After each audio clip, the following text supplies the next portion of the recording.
have some brand new frags. You've just finished dipping them in a solution. You set the timer to remind you when to take them out. Take them all out and move them into a bowl of rinse water. You don't want to mount frags to frag plugs while you still have some cooking in solution, because your first frag, takes a few minutes, and then you take out the next one, and that takes a few minutes, and this one might be in here 45 minutes or an hour, and that can be enough to kill a brand new pretty coral you got. So much better to take it out and move it over into a bowl of tank water where it can rinse off, and if it's just a loose piece like this little piece of bird's nest here, you can just have it sitting there rinsing while you're getting prepared for what you have to do next. Frag plugs come in all shapes and sizes, depending on what kind of coral you want to mount on there. It could be something larger, or it could be a little tiny guy. And it's nice to have something on the bottom to secure to your rockwork when you're trying to place it in your reef, like for example right there. So, this is the glue I use from Ecotech. This small bottle here, you can see sense of scale to my hand. It should last you quite a while if you have a small tank and you do frags occasionally.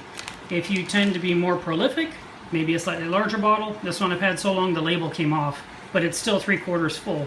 It's about 1.5 years old, maybe older. And when I need a piece, I need some glue, I just squeeze it out onto my frag plug, and it's ready for a frag. Now, let's take for example, I had this Acropora. I just trimmed it off my colony because it is too tall. It's up to the surface of the water, and it's starting to grow a little bit of cyano and junk on the tip because it was right there at the top. So if I were to try and put this in the glue, it might hold, it might not. It's kind of iffy. It's cut at an angle. It's kind of slimy looking. So there's a couple of things you can do. You can trim the base a little bit, and then grab a paper towel and blot it off to kind of get it dry on the base. Once it's dried off, you can press it into the glue and hold it for about 30 to 60 seconds until it's secured. Something you can do to speed it up, believe it or not, is dip it in some tank water, which will help activate the glue a little bit. But you see, it's still kind of iffy. Now, if we waited, if we were patient, it would hold on. And now I have a frag on a frag plug. Let's pretend it's 5 minutes from now and it's holding on nicely. I can go ahead and I can move it into my reef. However, I want to talk about something else. This is a technique that's called pegging. And it's something I saw several years ago, and not very many people do it. And it's very important, especially when you're setting up a new tank. It makes it very, very easy to place corals where you like them on a small stick of airline tubing. So let me show you how that's done. Alrighty, we've got some airline tubing. As you can tell, I've used it before for a demo. Still got some putty on there. So we can just take it and cut it with a utility knife. We want to cut it to be about 3 inches long. So you can just score it like this, and then snap it, and there's your little piece, ready to go. It might even be too long. This is up to you. Then, you've got your putty, and you've got your glue, and of course you have a frag sitting in the water waiting. First thing you gotta do is put on some gloves. This protects you from getting any kind of toxins into your bloodstream. Now that we're all gloved up, let's go ahead and open up the putty. Now, this is the stuff I love using. I talked about in a previous video. As you can see, I'm almost out of this box, but I have another box ready to go. The two-part putty is very easy to use. You mix both halves until they look uniform in color.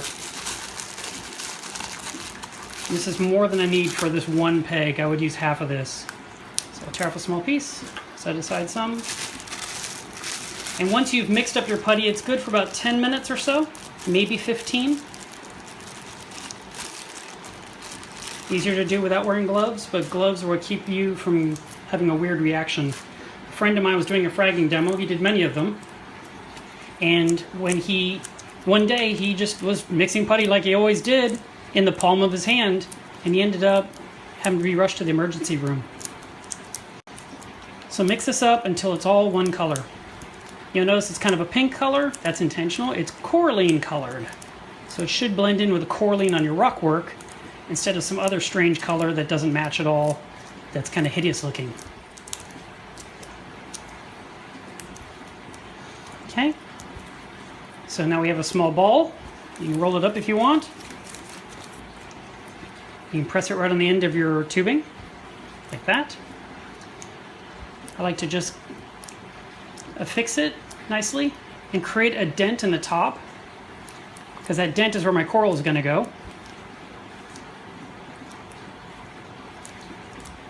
And then I will apply some glue inside the divot.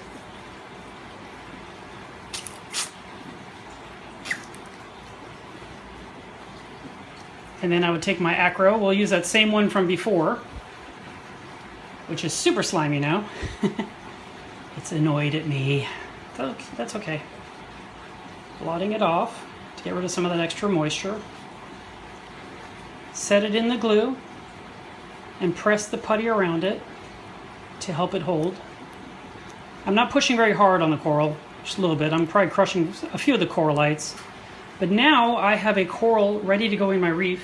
Now that we've pegged the coral, we can go ahead and put it into a piece of live rock. And you'll see that this rock has a few holes that I've already drilled in the past. All you use is a masonry bit and a drill. You can use a cordless drill if it's convenient. Find the spot you like.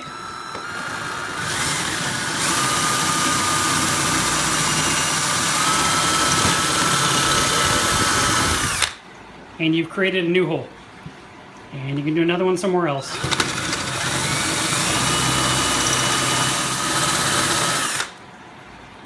It doesn't matter if the rock is wet or dry for this process, but of course the length of the tubing matters. So when you see how deep you can slide your airline tubing in, you need to know if it's going to be too long for the application you're about to use it for.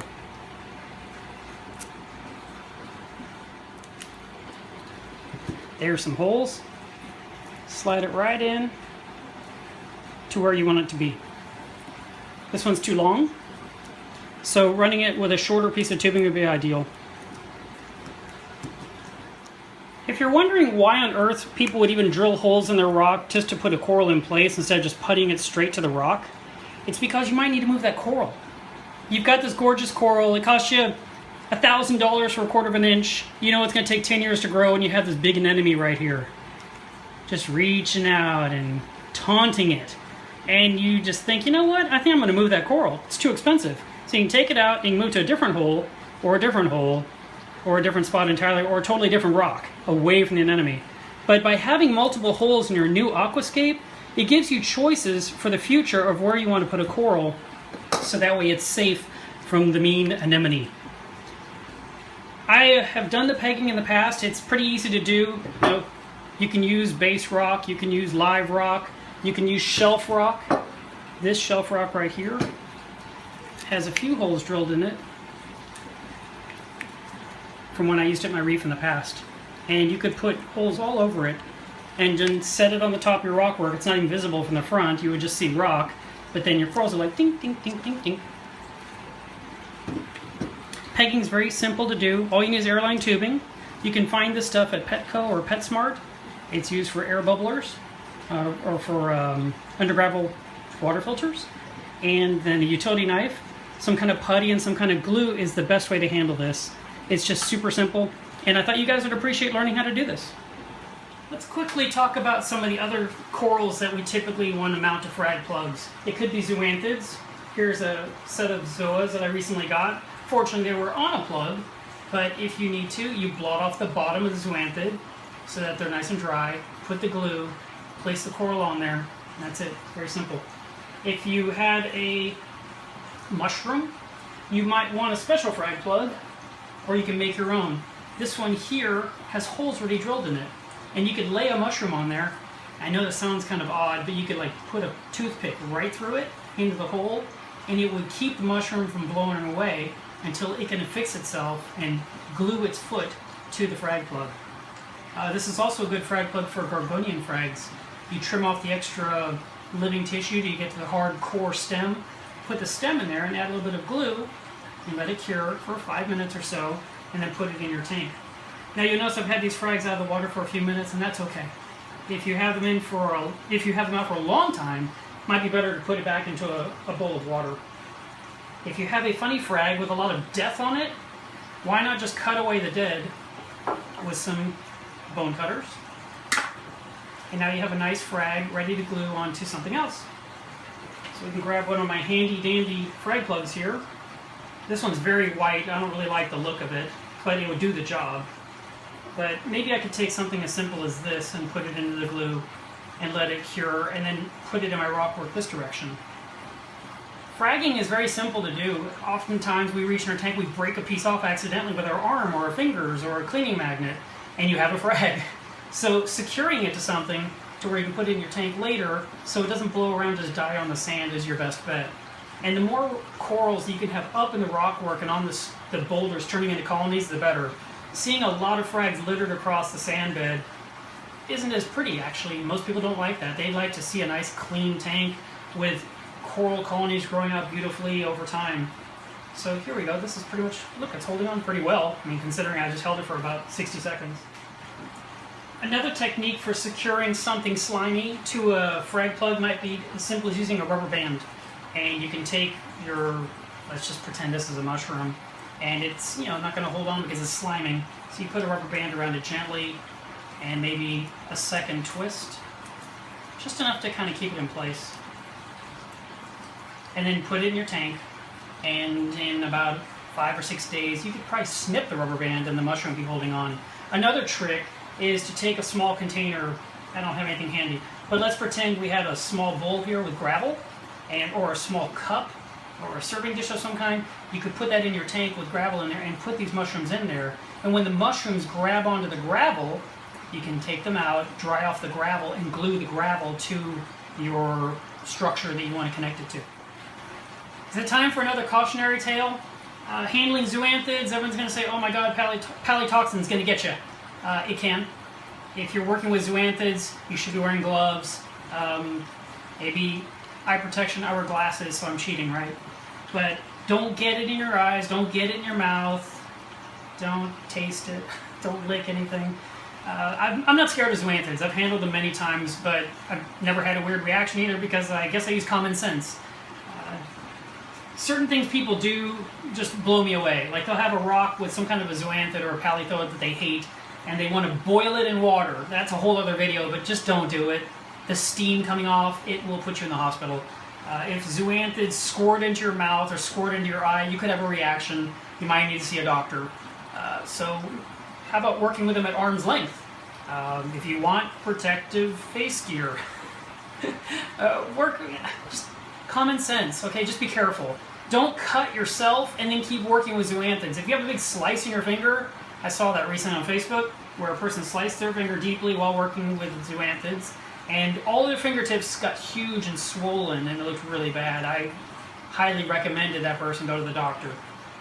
If you just rinse your hands when you're done, wash your hands, you're fine. Don't like work with this dirty towel and you've been handling zoanthids and then, you know, clean up your face. That's dumb. Get a different towel for your face. Get a paper towel that's fresh off the roll. Cross-contamination, palitoxin that's around you. Don't let it get into you. The update for this week about the tank. We'll keep it real short. Everything's going fine. Matter of fact, I'm actually loving my tank, which it's kind of funny. Most of the year I'm upset with it, and then there's like 2 or 3 weeks where I actually love it. And I've been really enjoying the corals and how nice they look. I've kept my fish up past their bedtime. They're still wondering where their food is, but I didn't throw that in yet because I wanted to film this real quick. This is a new dosing pump that I got that's made by IceCap. It's a Coral View product, or I should say an IceCap product, but it came from Coral View. And I'm going to use it to connect it to my calcium reactor. I know a lot of people use dosing pumps to add alkalinity and calcium and magnesium or vodka or kalkwasser, or maybe they're using it just to add top-off water. I've always used a manifold or a pump that feeds my calcium reactor directly and then liquid comes out. And this time I'm going to use this guy to trickle the liquid in and make it come out and see if I get a consistent flow. I've actually had people tell me for years that I should have done this. Finally going to try it out. So that's this week's update. Next week's video could be one of 2 different ones. The 800-gallon reef is coming up, but there's some scheduling issues. The other video that's coming up is how to drill a hole into a glass aquarium. And I think that you'll find that one interesting. I'll show you some techniques that make it easier. So I have fun making these videos. I love your feedback. I've been reading all the comments. I get more excited with these videos the more you interact with me, so I really appreciate that.